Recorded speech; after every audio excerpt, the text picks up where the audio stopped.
Emmanuel, tu es jusqu'à moi.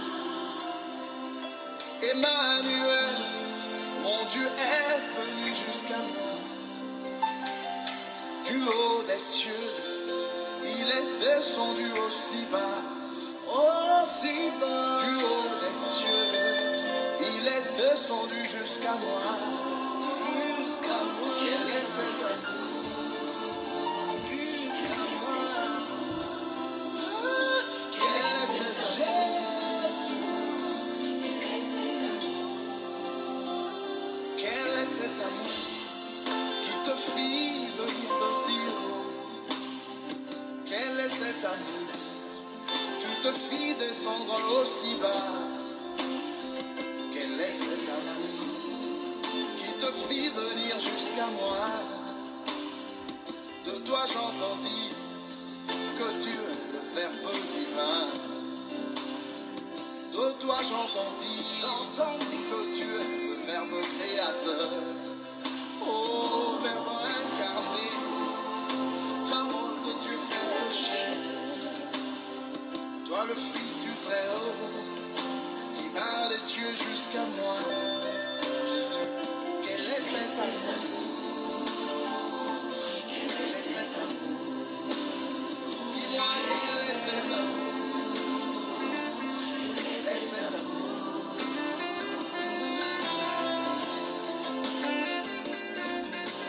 Je vous salue dans le nom précieux de notre Seigneur Jésus-Christ.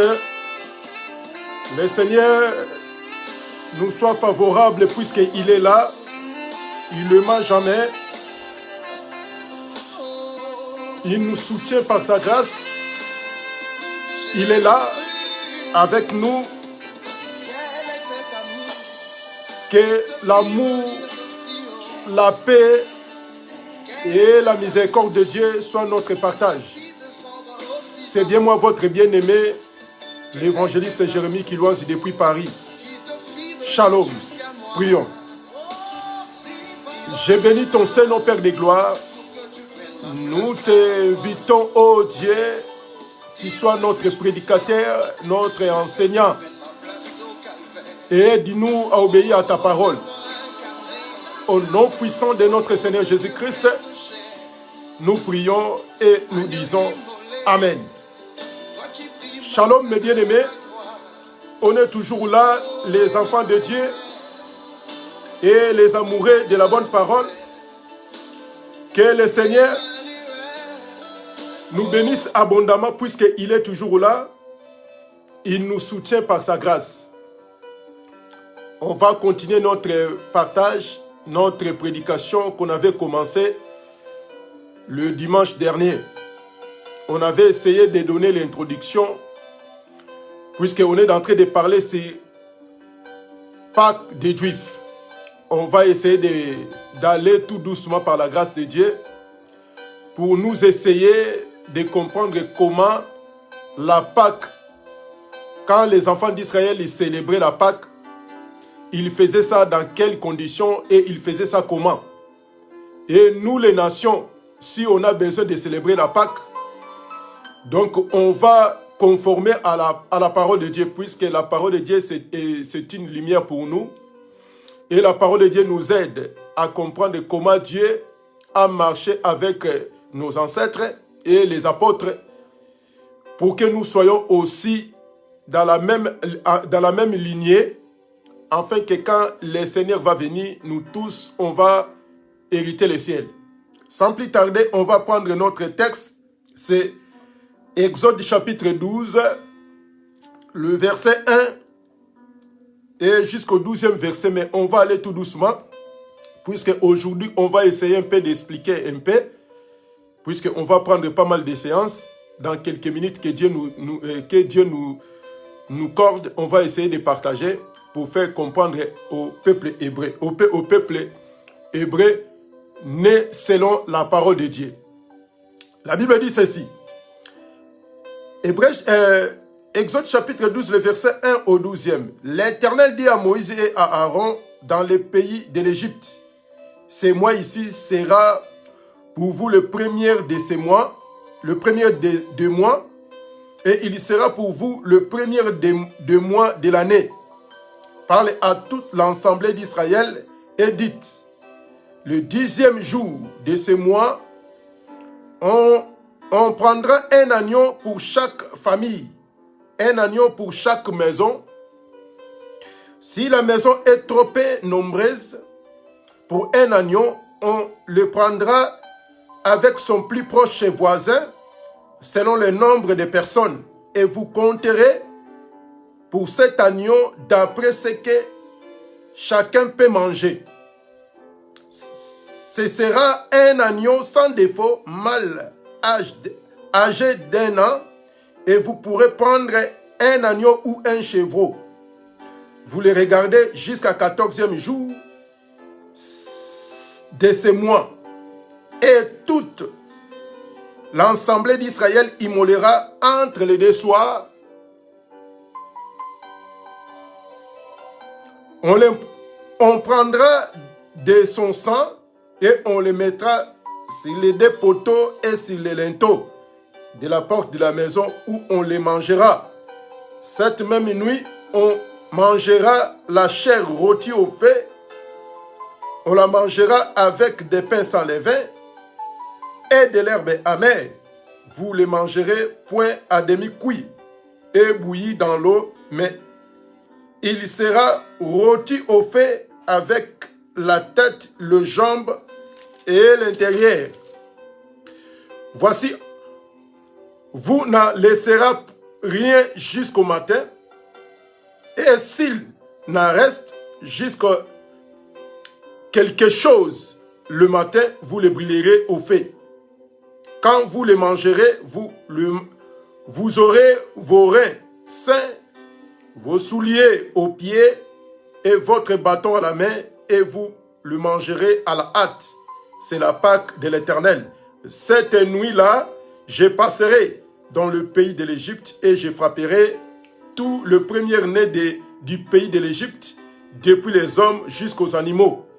Et j'exercerai des jugements contre tous le Dieu de l'Égypte. Je suis l'Éternel. Bien-aimés, on avait posé la question puisqu'il y avait pas mal de fêtes que les enfants d'Israël célébraient. Mais en Égypte, ça c'est les premières fêtes que les enfants d'Israël devaient exercer pour permettre le peuple hébreu de sortir. Quand Dieu a rencontré Moïse, Dieu avait pour mission de faire sortir le peuple hébreu de l'Égypte, puisqu'il y avait pas mal de souffrances.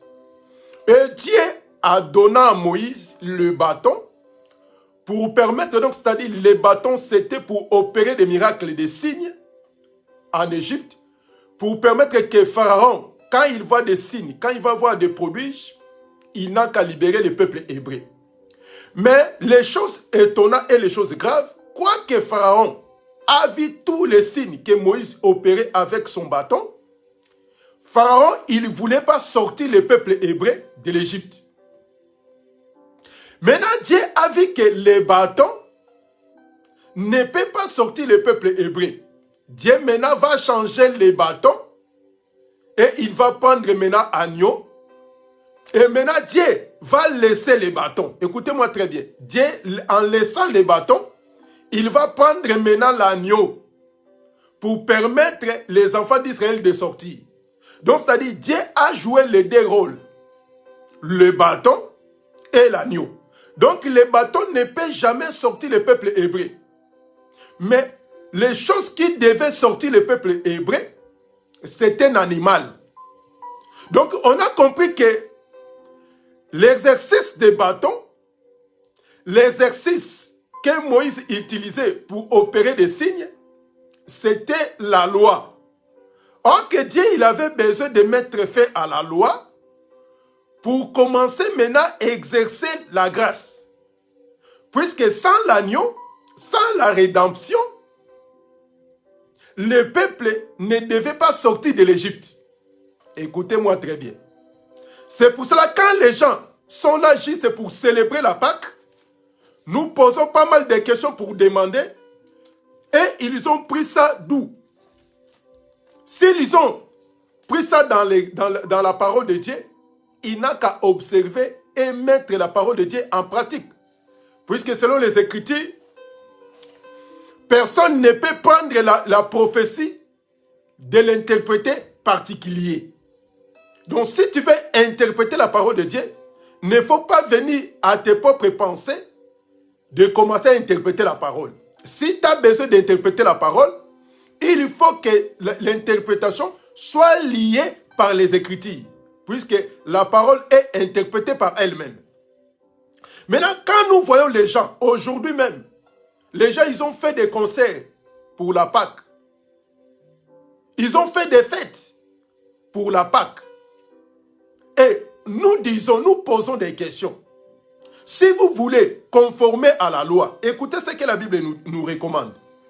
Puisqu'il y a des gens qui veulent pratiquer la loi. Écoutez ce que la Bible nous recommande. Galates chapitre 3, le verset 10. Écoutez, la Bible nous dit ceci.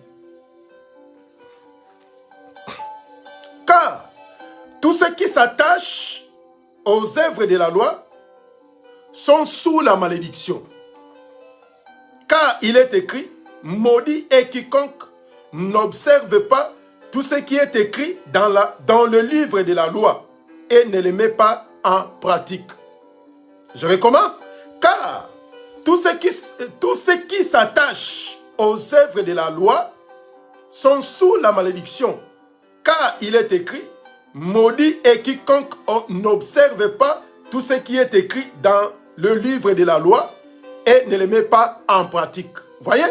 Donc, c'est-à-dire, ici, si la personne ne veut conformer à la loi de célébrer la Pâque comme se fit le peuple hébreu en Égypte, il n'a qu'à observer tout ce qui est écrit selon la loi. Puisqu'on a des catégories. On a la loi qui a été donnée par Moïse pour le peuple hébreu et on a la grâce qui est venue par Jésus-Christ. Donc, c'est-à-dire, cette fête-là, si nous les nations, que le Seigneur Jésus-Christ a accepté de mourir pour les nations, donc c'est-à-dire, on va conformer selon la Pâque faite selon la grâce. Non la Pâque qui était donnée selon la loi. Puisque ici, si nous lisons, aucun pays qui peut observer, qui peut mettre en pratique ce qui était donné au temps des enfants d'Israël en Égypte. Puisque ici, c'était des recommandations. Des recommandations, pourquoi? Puisque chaque famille, il va prendre un agneau ou bien un chèvre. Si on peut aller un peu loin, nous posons la question aux gens qui vivent en Afrique. Je ne suis pas là pour critiquer ou minimiser nos frères qui vivent en Afrique. Si nous posons des questions, même pour manger la viande, dans beaucoup de pays, ça devient tout un problème. Mais si on a besoin d'appliquer la parole de Dieu pour célébrer la Pâque, chaque famille, ils ont droit d'un animal, un agneau ou un chèvre, âgé d'1 an, puisque Dieu a donné des précisions. Et cet animal, il sera sans défaut. Et chaque maison, ils vont manger. Ici, ils ont dit que si la maison est trop petite, un peu nombreuse, il va aller chercher des proches voisins pour s'associer de manger cet animal. Ah, donc là, on a compris que et cet animal, ça sera mangé avec de l'herbe amère et le pain sans levain. C'est ça les trois choses qui fait pour célébrer la Pâque. L'animal, le pain sans levain et l'herbe amère. C'est pour cela qu'on avait posé des questions pour demander.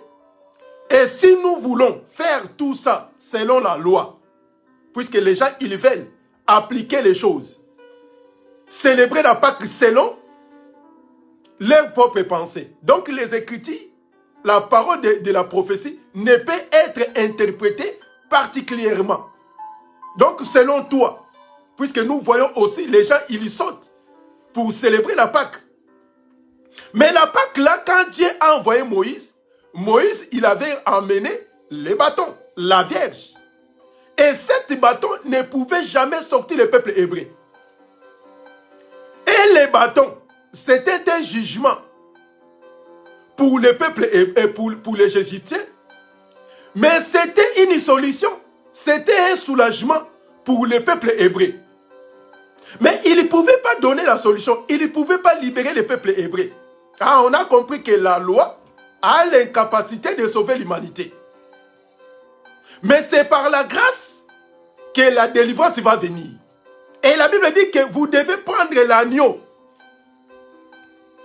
Et cet agneau, il sera âgé d'1 an. Donc quand vous allez prendre cet animal, au 10e jour, ça sera gardé. Du 10e jour jusqu'à 14e jour, là, agneau, ça sera égorgé et mangé. Mais cet agneau, il sera examiné dans tout ce temps-là. Un animal, il devait être examiné. Ça sera un animal sans défaut. Et on a compris que cet animal doit mettre fin à la dispensation de bâton de Moïse, puisque les bâtons avaient l'incapacité de libérer le peuple hébreu. Et cet animal, il va prendre les relais pour libérer le peuple hébreu. Et cet animal, comme la Bible nous explique, or que la Bible dit que dans les rouleaux du livre, il est question de Dieu, il est question de Jésus. On va prendre un passage. Jean chapitre 1, écoutez ce que la Bible nous explique maintenant. Dans Jean chapitre 1, la Bible nous dit ceci. Jean chapitre 1, le verset 29. La Bible dit, et le lendemain, il vint Jésus venant en lui et dit, voici l'agneau de Dieu qui ôte les péchés du monde. Donc quand ils ont vu Jésus,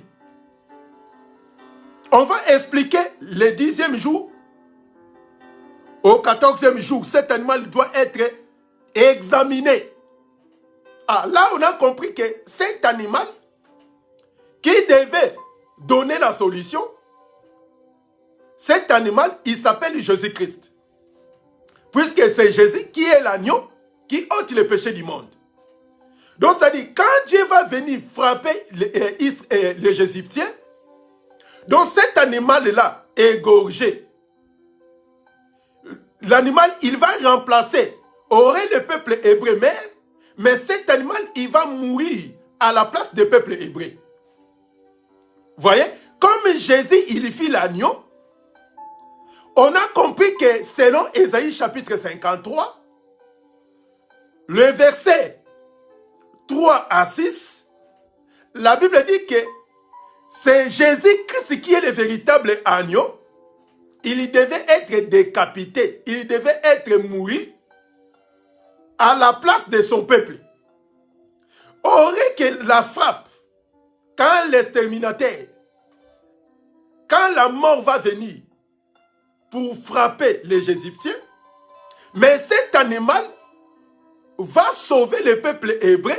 Pourquoi? C'est à lui qui va être déchargé d'être décapité. Vous voyez? Donc, c'est-à-dire, les peuples hébreux, ils seront protégés par la mort de cet animal. Ah, on a compris que quand Dieu était en colère pour frapper l'humanité, l'humanité, ils vont subir les conséquences, mais grâce à la mort de cet animal qui est Jésus, donc c'est Jésus qui devait porter nos souffrances. On va lire Ésaïe 53. Ésaïe 53, la Bible dit ceci. Ésaïe 53, le verset 6. On va lire ceci. Ésaïe 53, le verset 6.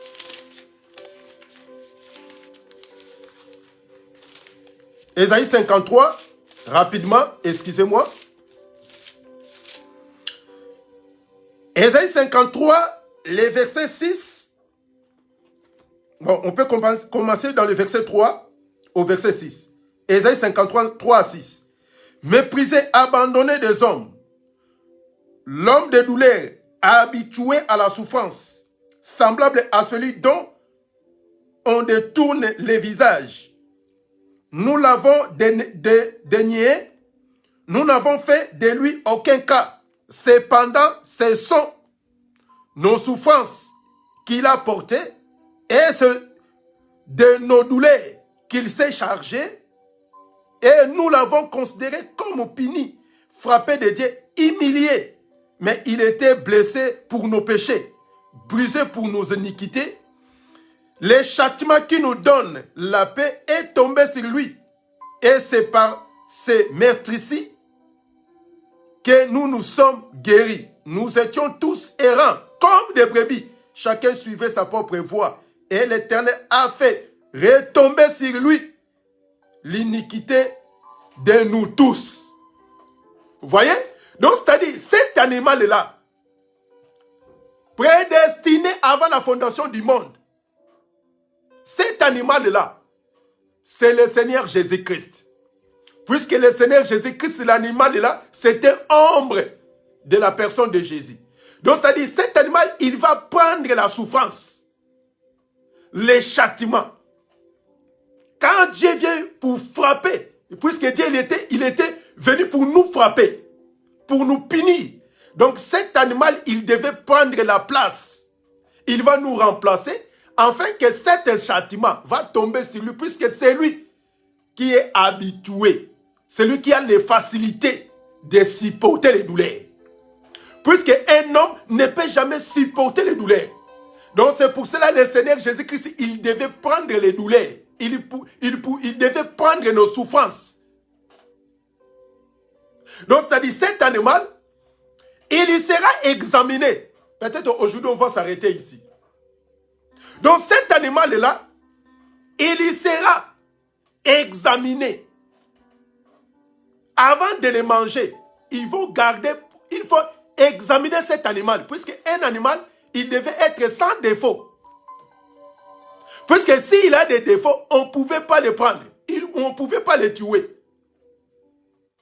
Or que les défauts qui représentent le péché. Donc cet animal, il devait être sans péché. Il sera examiné du 10e jour au 14e jour pour le manger. Vous voyez? C'est pour cela que quand les gens, ils devaient célébrer la Pâque. Quand les gens veulent célébrer la Pâque, il faut faire beaucoup d'attention. Regardez-les comment ils célèbrent la Pâque. Regardez-les la façon qu'ils font pour la Pâque. Ça n'a rien à voir avec les Écritures. Puisque la Bible dit que si vous voulez observer la Pâque, si vous voulez mettre la loi en pratique, il faut mettre la loi en totalité. C'est pour cela que la Bible dit que maudit quiconque ne met pas en pratique ce qui est écrit dans la loi. Donc les gens, ils choisissent ce qui est bon pour eux. Mais en réalité, il fait des choses à moitié. Or que si tu veux faire célébrer la Pâque, il faut prendre l'agneau. Et cet animal, il devait être un animal d'un an. Et mâle. Ce n'est pas une femelle, c'est mâle. Et cet animal sera examiné. Cet animal, il sera sans défaut. Aujourd'hui, on s'arrête là. On a compris que cet animal, il devait remplacer la mort du peuple hébreu. Quand Dieu va venir frapper, cet animal, il a remplacé la mort du peuple hébreu. On a compris qu'on était condamné, on était censé être frappé par Dieu. Il faut qu'il y ait quelqu'un qui vienne nous remplacer à la place de notre vie. On a compris que cet animal, c'est la personne de Jésus, puisque Jean nous a présenté. Voici l'agneau de Dieu qui ôte les péchés du monde.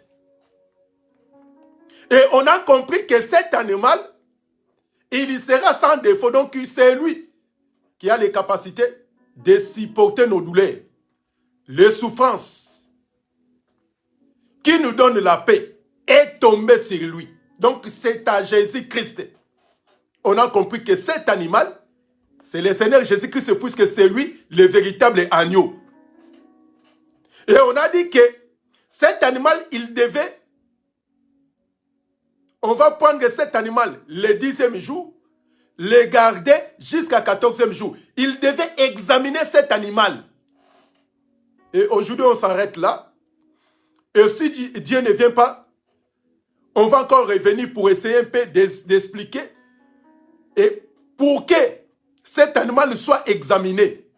Puisque comme on a dit que le Seigneur Jésus-Christ, il y fit l'agneau. Donc avant de le tuer Jésus comme l'agneau, on va l'examiner pour savoir il est vraiment âgé d'1 an, il est sans défaut avant de le tuer, avant de le consommer.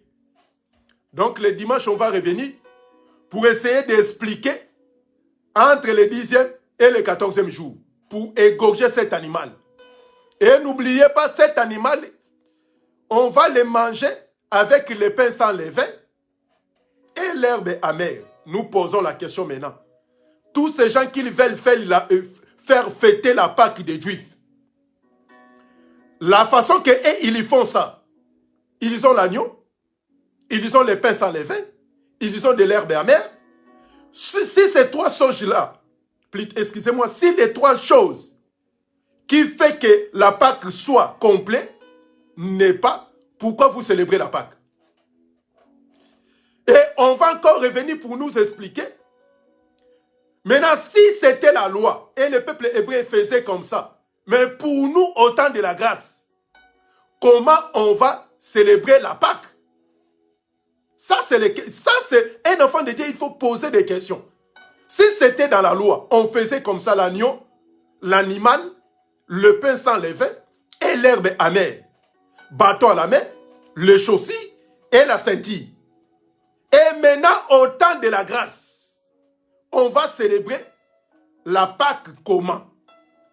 Que Dieu soit avec nous. On était venu juste pour nous expliquer sur la Pâque des Juifs. C'est pour cela que quand la personne est éclairée, il va glorifier le Seigneur. Puisque quand la personne est éclairée, il voit clair, il va célébrer la Pâque, pas à la manière des hommes, mais selon le Saint-Esprit qui nous guide à célébrer la Pâque.